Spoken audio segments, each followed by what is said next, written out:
जैसा कि आप लोग विदित हैं कि कल स्नातक स्तरीय परीक्षा यूके SSSC द्वारा आयोजित की जा रही है और इसमें जो सख्त नकल अध्यादेश माननीय मुख्यमंत्री जी द्वारा लाया गया था 2023 में, उसके बाद से सभी परीक्षाओं की शुचिता और उसकी निगरानी का टास्क STF को दिया गया था, साथ ही इंटेलिजेंस एजेंसीज को, और सभी जिला पुलिस को निर्देश जारी थे कि इसमें जो है कभी भी जब भी कोई परीक्षा ऐसी आयोजित होगी तो जो पूर्व में इस तरह से लोग परीक्षाओं की जो नकलों में शामिल रहे हैं, ऐसे गैंग शामिल रहे हैं या ऐसे छात्र जो कहीं ना कहीं इस परीक्षाओं में कहीं लिप्त रहे हों, उन पर निगरानी रखी जाए। तो उसके लिए जहाँ पर स्पेशल टीम जो साइबर कमांडो ट्रेनिंग वाले हैं वो भी निगरानी रखते हैं, साथ ही साथ STF की जो टीम रहती है और जो भी इनपुट प्राप्त होते हैं उस पर लगातार पुलिस निगरानी करके उसमें एक्शन करती है। अभी तक जो भी सूचना आई थी उसको सभी को हम वेरीफाई भी करते हैं। इसी तरह की एक सूचना 2 दिन पूर्व जो है प्राप्त हुई थी, जिस सूचना पर यह बात बताई गई थी कि कुछ छात्रों में जो है 12 से 15 लाख रुपए लेकर परीक्षा में पास कराने की बात चल रही है। इसके आधार पर एक संयुक्त टीम देहरादून पुलिस और STF की बनाई गई थी। इसके बाद जो है कुछ छात्रों से इसमें जो नंबर आए थे STF के पास, उनसे वेरिफिकेशन किया गया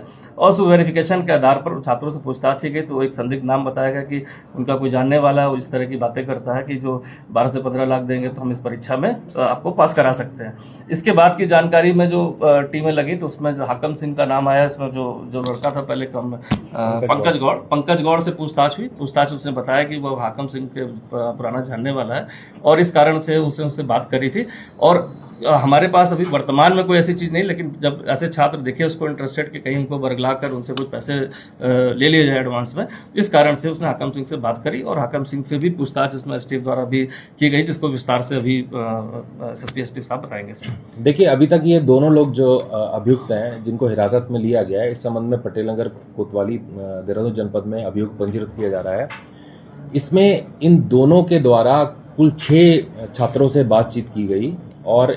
अभी किसी भी छात्र द्वारा इनको पैसा नहीं दिया गया और इनके द्वारा ये एक तरीके से प्रयास किया गया इस एग्ज़ाम की शुचिता को भंग करने का। और इसमें ना तो इनके पास कोई सोर्स था और ये इनका प्लान ये था कि हम पैसे ले लेंगे और अगर किसी का सिलेक्शन हो गया तो पैसे रख लेंगे, नहीं तो इनके लौटा देंगे, नहीं तो किसी अगले एग्ज़ाम के लिए कमिट कर देंगे। जो कल ये एग्ज़ाम होने वाला है इसकी शुचिता, गोपनीयता बिल्कुल इंटैक्ट है, इंटीग्रिटी बिल्कुल इंटैक्ट है और इसमें ये सिर्फ भ्रम फैलाने के लिए ये प्रयास किया गया और इसमें कोई संदेह नहीं है कि कल का एग्ज़ाम बिल्कुल ट्रांसपेरेंट है। और इसमें ये जो प्रयास किया गया, इन लोगों को अरेस्ट करके इनके खिलाफ केस लिखा गया। इसके अतिरिक्त जो पहले भी इस प्रकार के प्रकरण में जो लोग प्रकाश में आए हैं या जेल गए हैं, उन सारे लोगों को राउंड अप करके आज पूछताछ की जा रही है। इसके अतिरिक्त और जनपदों में भी काफ़ी सारे सस्पेक्ट को थाने चौकियों पे बुला के STF द्वारा, जनपद पुलिस द्वारा पूछताछ की जा रही है। इसमें ये पंकज गौड़ ने जो 6 छात्रों को फ़ोन किया, ये टेक्निकल एनालिसिस में ये हाकम सिंह के कांटेक्ट में था, फिर उसको पूछताछ के लिए लेके आया गया और पूछताछ में फिर जब इन लोगों का कन्वर्सेशन प्रूफ हो गया, एक रिकॉर्डिंग उपलब्ध हुई हमें, तब इन लोगों को अरेस्ट किया गया। और आपके माध्यम से ये कहना चाहूँगा कि जो परीक्षार्थी कल एग्ज़ाम देने जा रहे हैं वो बिल्कुल निश्चिंत होकर जाएं, बिल्कुल इंटैक्ट इंटीग्रिटी है एग्ज़ाम की और ये एक प्रयास था। और जो नकल विरोधी अधिनियम आया है वो इतना सख्त है जिसमें कि अपर पुलिस अधीक्षक स्तर का अधिकारी तो उसकी विवेचना करता है और इसमें अगर एग्ज़ाम को लेकर कोई भ्रम की स्थिति भी फैलाता है तो उसके खिलाफ भी कार्रवाई इसमें करी जाएगी।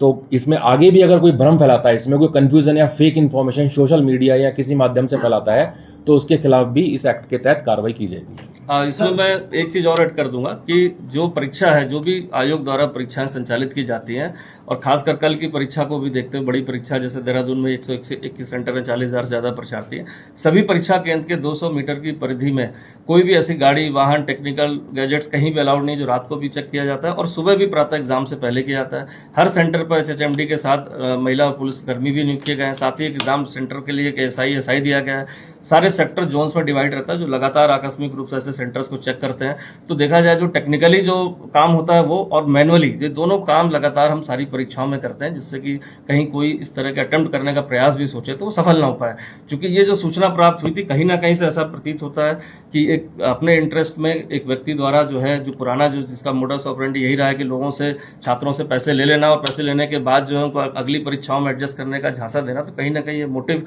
पाया गया कि जो षड्यंत्र के तहत ऐसे ऐसे जब छात्र मिल रहे हैं उनको इंटरेस्ट जगाकर उनसे जो है लिए जाए। और इस तरह की जो रूमर फैलने की बात भी जो आती, कहीं रूमर फैल जाए कि परीक्षाएं सही से नहीं हो रही हैं जिससे कि जो है